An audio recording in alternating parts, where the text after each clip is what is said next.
Bismillahirrahmanirrahim. Wali Songo merupakan aulia illah, para wali Allah yang telah berjasa besar menyebarkan agama Islam di Nusantara ini. Wali Songo merupakan panutan kita, qudwah kita, yang harus kita teladani. Dengan mental yang besar, dengan kegigihan yang luar biasa, berhasil mengislamkan masyarakat Nusantara, sampai-sampai menyebabkan hilangnya kerajaan Majapahit dan kerajaan Pajajaran, juga Sriwijaya di Palembang. Itu tanpa peperangan, tanpa kekerasan, tanpa konflik senjata. Dengan apa? Dengan pendekatan thaqafah wal hadarah, akhlakul karimah, budaya dan peradaban. Mereka bisa mengislamkan masyarakat Jawa. Nah, Wali Songo ini dalam kitab Syamsud Dhohirah sudah diputuskan dalam kitab Syamsud Dhohirah, Wali Songo keturunan Rasulullah SAW. Belakangan timbul masalah. Para habam yang di Indonesia ini kebanyakan, atau ngakunya sebuah kebanyakan, pengakuan beliau sendiri adalah turunan Ba'alwi bin Ubaidillah bin Ahmad Al-Muhajir bin Isa Ar-Rumi bin Muhammad An-Naqib bin Ali Waraidi bin Ja'far Shadiq bin Muhammad Baqir bin Ali Abidin bin Husain bin Ali bin Abi Thalib. Dimasalahkan, di antara yang permasalahkan adalah Kiai Imaduddin dari Banten, yang mengatakan bahwa Imam Ahmad Al-Muhajir tidak punya putra yang namanya Ubaidillah. Maka nasabnya para habaib di Nusantara Ba'alwi yang masuk atau nyambung ke Ahmad Al-Muhajir melalui Ubaidillah batal gugur, kecuali kalau ada data lain yang kuat yang bisa mengalahkan pendapatnya Ustadz Imad. Ini kita bukan masalah like or atau dislike ya, bukan masalah kita cinta atau enggak cinta atau benci, enggak. Mari kita diskusi ilmiah berdasar fakta dan burhan, data yang nyata. Nah, Ustadz Nur Bagus Nur Fadli ini berhasil dengan susah payah menelusuri semua hal ini. Kesimpulannya, Wali Songo bukan dari Ba'alawi bin Ahmad Al-Muhajir. Artinya Wali Songo tidak kita ragukan bahwa beliau adalah keturunan Rasulullah SAW, bukan dari Ba'alawi. Nah, jadi masih ada masalah besar. Kalau mau selesai, ini habaib ini turunan siapa? Ayo kita ilmiah, jangan nggak usah emosi, jangan. Ayo kita telusuri nasab beliau ini. Kalau terbukti memang itu benar nasabnya Imam Al-Muhajir bin Ali bin Isa bin Muhammad bin Ali Waraidi, kita harus hormat kepada habaib karena turunan Rasulullah. Qul la as'alukum alaihi min ajr illa al-mawaddata fil qurba. Al-Quran itu. Katakan Muhammad, saya tidak mau imbalan. Dalam dakwah itu saya nggak mau imbalan, nggak mau bayaran, kecuali satu aja yang saya minta, cintailah keturunanku. Maka kita umat Islam harus wajib menghormati keturunan Rasulullah SAW. Masalahnya kita buktikan mana yang betul-betul habaib keturunan Rasulullah, mana yang tidak benar. Wali Songo bukan Ba'alawi yang sedang diperdebatkan oleh Kiai Imad, bukan. Lepas dari itu, tapi Wali Songo turunan Al-Bukhari daripada Musa Al-Kadhimi. Musa Al-Kadhimi bin Ja'far Shadiq, kakaknya Ali Waraidi bin Ja'far Shadiq. Musa Al-Kadhim. Itu Musa Al-Kadhim kebanyakan di Irak dan di Iran. Musa Al-Kadhim itu yang Khomeini lah. Itu Musa Al-Kadhim ya? Betul. Oh ya. Kepada masyarakat Islam semuanya, mari kita sukseskan, kita meriahkan Haul Aulia Itis'ah, haul para wali 9 yang akan diadakan tanggal 29 Juli ini di Masjid Istiqlal, dimulai jam 10. Mari kita meriahkan haul ini. Karena itu adalah leluhur kita, itu panutan kita. Itulah yang berjasa besar mengislamkan leluhur kita dulu, nenek moyang kita. Harus kita peringati hari wafatnya atau haul namanya. Kita biasa menghauli kiai-kiai, haulnya Kiai A, Kiai B, ini lebih-lebih haulnya Wali Songo, Wali 9 yang telah mengislamkan Indonesia hanya 50 tahun, tahun 1450 sampai tahun 1500 Masehi. 50 tahun bisa menghilangkan Majapahit, Pajajaran, Sriwijaya tanpa peperangan. Ada yang mengatakan bahwa Wali Songo itu fiktif. Baca sejarah dong, tuh orang ngomong sembarangan. Baca sejarah, bukti ada, kuburannya ada, turunannya ada. Manuskrip juga banyak di Cirebon, terutama saya tahu di Cirebon, saya tahu persis di Cirebon, Sunan Gunung Jati. Tinggalannya tulisan banyak, ajaran-ajarannya. Jangan asal ngomong lah, ayo kita diskusi ilmiah. Bismillahirrahmanirrahim. Alhamdulillah balamin wassallallahu ala sayyidina Muhammad wa ala alihi washabihi ajmain amma ba'du. Alhamdulillah, dari penelitian kami ini bermula di tahun 2017, kalangan habaib itu bernama Ali Dina Assegaf yang didatangi oleh para peneliti Jepang ingin meneliti tentang para keturunan Rasulullah di Indonesia. Nah, ketika menanyakan tentang masalah Wali Songo, di sana Ali Dina Assegaf menyatakan bahwasanya dalam kriteria ilmu nasab, kalangan ahli nasab Yaman hanya mencatat dari Nabi Muhammad sampai ke nama Abdul Malik saja. Nah, sedangkan dari Abdul Malik ke bawah sampai ke Wali Songo dinyatakan adalah sekedar pendapat sejarawan. Menurut Ali Dina Assegaf seperti itu. Sehingga dalam pandangan beliau, nasab Wali Songo kepada Rasulullah dari jalur Asma Khan Ba'alawi itu tidaklah sesuai dengan kriteria ilmu nasab, hanya pendapat sejarawan saja. Nah, dari hal tersebut keluarga Wali Songo tidak menanggapi dengan emosional atau marah-marah atau gimana, misu, enggak. Kita kemudian meninjau kembali tentang masalah nasab Wali Songo dari berbagai versi sejarah, dan nantinya alhamdulillah juga ketemu kesesuaian dengan ilmu genetik. Jadi dari versi sejarah dulu, ternyata kita temukan bahwasanya dalam sejarah Nusantara, para wali Nusantara di masa-masa abad pertengahan, abad 14-15 yang masuk ke Nusantara ini, atau para Wali Songo, muasalnya itu tidaklah dari Yaman. Ini terindikasi dari gelar para wali Nusantara. Misalkan ada yang bergelar Maulana Maghribi, artinya berasal dari Maghrib atau Maroko. Dan di lain jalur ada juga tokoh semisal ayahnya Sunan Ampel, itu bernama atau bergelar Ibrahim Asmarakandi, yang terindikasi dari Samarkand, Uzbekistan. Nah, kemudian beberapa para wali ini bergelar Mahdum. Misalkan Sunan Bonang Mahdum Ibrahim, dan juga Syarif Hidayatullah dalam data sejarah Banten tercatat dengan gelar Sunan Mahdum Gunung Jati. Nah, setelah kita kaji, gelar Mahdum ini ternyata adalah gelar turunan Ahlul Bait Nabi yang digunakan di daerah Asia Tengah dan Asia Selatan. Artinya bukan berasal dari Yaman. Andai kata dari Yaman, mestinya bergelarnya Habib Gunung Jati, Habib Hidayatullah, atau Habib Ibrahim Bonang gitu. Tapi ternyata tidak. Artinya ini membuktikan bahwasanya jalurnya bukan dari Yaman. Atau demikian pula ayah Sunan Ampel mestinya Ibrahim Al-Yamani atau Ibrahim Al-Hadrami, ternyata tidak, tetap Asmarakandi. Begitu juga yang tadi dari Maghrib atau Maroko, mestinya kan kalau dari Yaman Maulana Yamani, Maulana Hadrami, ternyata tidak. Artinya dalam sejarah Nusantara ini pernah terjadi pembelokan sejarah dan silsilah. Yang semestinya dalam peta Nusantara ada yang berasal dari Maroko, ada yang berasal dari Asia Tengah, Uzbekistan, terbelokkan melalui jalur muasal Yaman. Nah, ini kita juga temukan indikasi dikarenakan di masa lalu para sesepuh leluhur kita itu belum sempat berkorespondensi langsung ke negeri muasalnya. Padahal itu sebuah suatu yang logis. Misalkan bila mana saya atau Kiai atau Buya tinggalnya misalkan di Jakarta, tapi riwayat silsilah leluhur kita itu dari Sunan Gunung di Cirebon, atau ada kalau saya juga ada yang di Banten. Tentu sesuatu yang logis kami mengkonfirmasi atau silaturahimnya dengan keluarga yang di Cirebon atau kalau yang di Banten, tidak ke Jogja atau Ternate atau Tidore, karena di Indonesia ini kan kerajaan-kerajaan banyak, para wali tempat-tempatnya juga banyak, tapi harus disesuaikan dengan riwayatnya yang logis. Kalau kita riwayat leluhur keluarga kita dari Cirebon, tentunya konfirmasinya ke Cirebon. Nah, ini artinya leluhur kita semestinya ada versi yang jalurnya itulah Mesir atau Uzbek, kemudian Maroko. Di masa lalu belum sempat konfirmasi ke negeri muasal. Kemudian pihak penjajah dari VOC dan Hindia Belanda di masa lalu itu lebih menerima kunjungan orang Timur Tengahnya yang berasal dari Yaman. Nah, karena dari Yaman ini yang masuk ke Nusantara, terjadilah interaksi antara para sesepuh-sesepuh kita dengan para pendatang dari Yaman, biasa disebut habaib. Kemudian terjadi interaksi, adanya saling husnuzon, adanya sama-sama riwayat sebagai keturunan Nabi, maka sisilah kita terbelokkan. Leluhur kita ini ke jalur seakan-akan jalur Asmat Khan Ba'alawi muasal Yaman. Nah, ini kembali terbongkar ketika penelitian genetik. Ternyata setelah penelitian genetik kita berbeda dengan mereka. Kemudian saya fokuskan di keluarga Wali Songo saja. Ternyata terbukti dari hasil tes Y-DNA yang meneliti kromosom Y garis laki. Alhamdulillah keluarga Wali Songo itu terbukti sebagai keturunan Ahlul Bait Nabi karena mengandung kode mutasi genetik. Ada yang Al-Hasani, ada yang Al-Husaini. Kemudian yang menarik adalah dengan tes Y-DNA itu ada namanya peta genetik migrasi leluhur. Nah, peta genetik migrasi leluhur ini tercatat adalah dari Hijaz atau Arab Saudi, kemudian pindahnya ke Irak, Iran, kemudian pindahnya ke Asia Tengah, Uzbekistan, kemudian ke Asia Selatan, India, Pakistan, baru ke Asia Timur dan Asia Tenggara, Nusantara.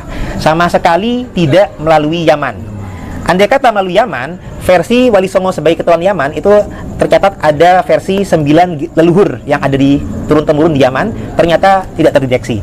Nah, dalam versi tersebut konon leluhur Wali Songo adalah Ahmad, berputra Ubaidillah, berputra Alwi, berputra Muhammad, berputra Alwi, berputra Ali Koli Kosam, berputra Muhammad Sumirbat, berputra Alwi Al-Faqih, berputra Abdul Malik. Nah, 9 generasi yang turun-temurun di Yaman, andai kata betul, semestinya dalam tes DNA akan terdeteksi ke Yaman. Ternyata tidak. Jadi dari Irak itu tidak terdeteksi ke barat dayanya ke Yaman, tapi lanjut ke bagian timurnya begitu. Nah, ini arti kata menjadi temuan yang kita juga sesuaikan dengan hasil Muktamar NU ke-31, bahwasanya hasil tes DNA itu bisa untuk membatalkan ilhaq nasab, tapi belum tentu bisa untuk menentukan ilhaq nasab.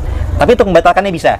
Arti kata ketika terkonfirmasi genetik Wali Songo itu terbukti sebagai zuriat Nabi, tapi tidak berasal dari Yaman, maka berarti yang terbatalkan adalah versi silsilahnya keluarga Wali Songo melalui Asmat Khan Ba'alawi muasal Yaman. Nah, kemudian untuk menentukannya tidak bisa semata-mata dengan tes DNA, harus menggunakan versi data lain. Nah, alhamdulillah dari keluarga Wali Songo, kemudian dalam data Cirebon dan Banten, kita cari versi lain yang tidak melalui Yaman. Alhamdulillah dari data manuskrip ke Prabon, ini adalah pustaka asal-usul Kesultanan Cirebon. Ini ya, salah satunya, mohon maaf ini fotokopi ya. Gitu. Ini merupakan manuskripnya dari pihak Keprabon yang waktu itu dengan atas izin almarhum Pangeran Hempi Raja Keprabon diterjemahkan dengan Pak Muhammad Mukhtar Zaidin. Ini sudah diterjemahkan manuskrip ini dan sudah masuk di Perpusnas. Dan di sini tercatat bahwasanya Sunan Gunung Jati telah leluhur daripada Kesultanan Cirebon dan Banten dan salah satu anggota Wali Songo, dicatatnya adalah keturunan Nabi Muhammad melalui Musa putranya Ja'far Shodiq, Musa Al-Kazim. Nah, putra Imam Ja'far Shodiq. Artinya ini tidak melalui Yaman, karena kalau versi yang melalui Yaman itu melalui Ali Wraidi adiknya. Nah, ini melalui kakaknya Musa Al-Kazim. Nah, data ini kemudian ternyata berkesesuaian juga dengan data Banten, tinjauan kritis sejarah Banten, juga data sejarah para wali dalam bahasa Sunda. Dan kita coba cek juga data yang merupakan data Cirebon, Carita Purwaka Caruban Nagari. Ini merupakan terjemahnya, karena kalau manuskrip aslinya ada di Museum Sri Baduga Bandung. Naskah aslinya dari awal abad 18 tahun 1720. Data ini yang dinyatakan sebagai versi data yang penguat bahwasanya Sunan Gunung Jati keturunan jalur Asmat Khan Ba'alawi. Nah, setelah kami teliti di sini, ternyata memang ada indikasi gado-gado atau tercampur aduk data. Nah, kenapa demikian? Karena memang meskipun data ini mencatat tentang masalah tokoh-tokoh yang terindikasi Ba'alawi, misalkan Abdul Malik, Baidillah, Ahmad, tapi yang menarik dalam data ini, nama anaknya Imam Ja'far As-Shadiq itu tidaklah Ali Wraidi tercatatnya. Ternyata tercatatnya adalah nama Qasim Al-Malik. Nah, Qasim ini malah lebih dekat dengan gelar Musa Al-Kazim dibandingkan Ali Wraidi. Karena kalau Ali Wraidi dalam sejarah kita tidak ada punya gelar Qasim atau Kazim, nggak ada. Jadi ternyata dalam data Cirebon yang menggunakan versi Ba'alawi sekalipun, ternyata ada percampuran aduk di mana dalam data atas lebih dekat dengan jalur Musa Al-Kazim ternyata. Intinya Wali 9 Wali Songo bukan keturunan Ba'alawi. Nah, tambahan lagi sebentar. Tentunya dengan temuan data Nusantara, kita kemudian menggunakan logika bahwasanya leluhur kita itu berasalnya ada yang dari Uzbekistan. Tadi juga peta migrasinya ada Irak dan India. Kami sudah melakukan konfirmasi dari pihak relasi kami, dari jaringan-jaringan kami. Alhamdulillah sudah ada pengajuan isbat nasab dan alhamdulillah sudah terisbat. Ini adalah isbat nasab dari Irak dan ini juga dari India.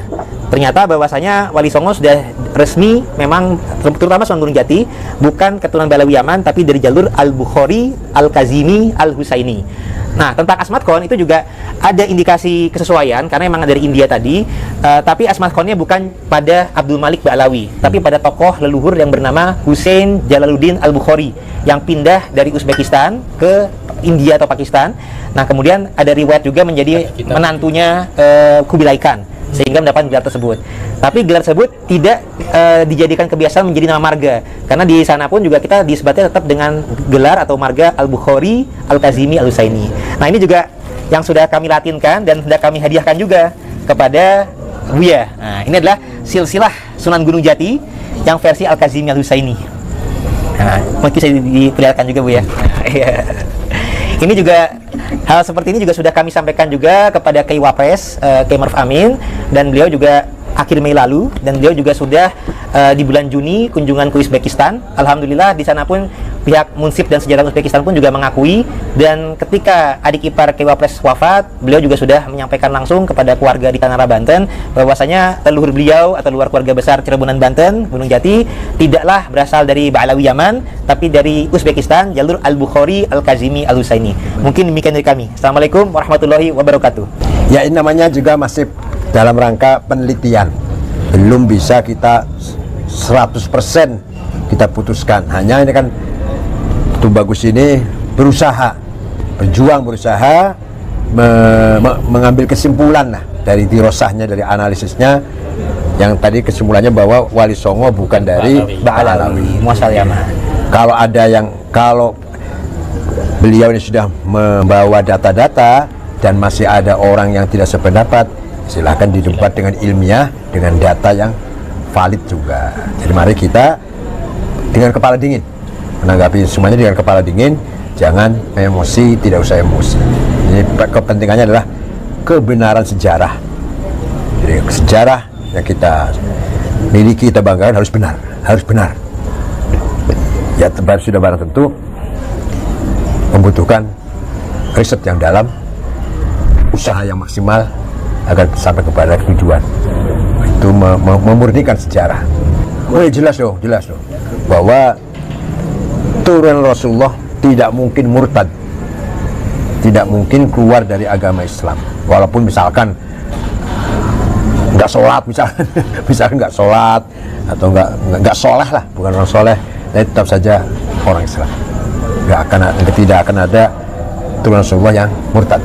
Yang penting kita mengajak masyarakat Islam Indonesia mengerti bahwa pembawa Islam yang menyebarkan Islam dulu Wali Songo, dan dakwahnya dengan bil akhlaqil karimah, tathqif sya'b, membangun peradabannya bangsa ini, bukan bil ikrah, bukan paksaan itu. Apalagi sampai caci maki. Itu saja yang akan saya tonjolkan di situ. Karena Wali Songo, dan itu berhasil. Tapi kalau dengan caci maki belum tentu berhasil, pasti gagal malah. Pasti gagal. Dengan pendekatan akhlak, pendekatan budaya, itulah masyarakat Jawa waktu itu yang sedang kacau karena Majapahit perang saudara, Majapahit sudah mulai pecah, Pajajaran juga sudah mulai rapuh. Orang Jawa yang Hindu Buddha berbondong-bondong mudah sekali masuk Islam.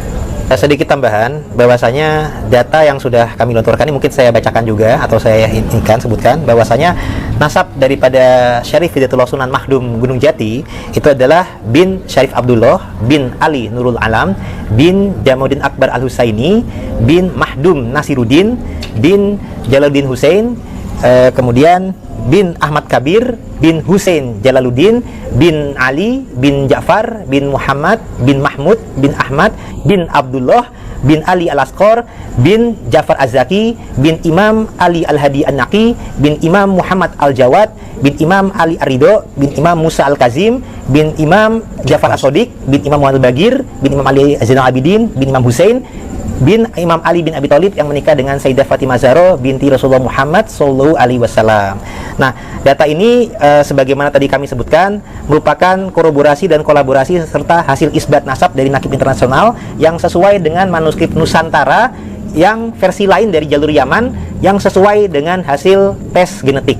Nah, sehingga apabila ada pihak-pihak lain yang ingin mengingkari atau mengcounter, tidak cukup kalau hanya dari sekedar perbandingan adu data naskah saja. Karena kalau kami sudah mengkolaborasikan antara naskah genetik dengan isbat kesaksian daripada Nakib Internasional.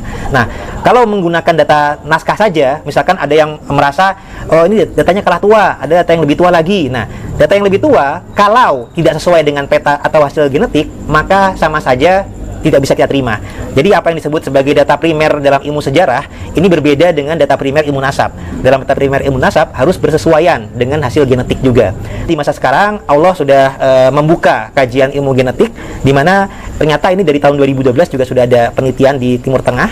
Ternyata dengan hasil tersebut kita bisa merevisi dan meluruskan sejarah dan silsilah, tentunya berdasarkan ijtihad ya. Nah, ijtihad ini bila mana benar, insya Allah Allah memberikan kita pahala 2. Bila mana salah, semoga Allah mengampuni kita dan memberikan pahala 1 bukannya dosa. Karena kita berupaya meluruskan sejarah dan silsilah baik berdasarkan kajian sejarah, silsilah, genetik dan juga logika juga tadi itu. Jadi demikian isbat juga merupakan kesaksian dari luar, ini juga merupakan penguat. Jadi demikian masukan atau tambahan informasi dari kami. Assalamualaikum warahmatullahi wabarakatuh.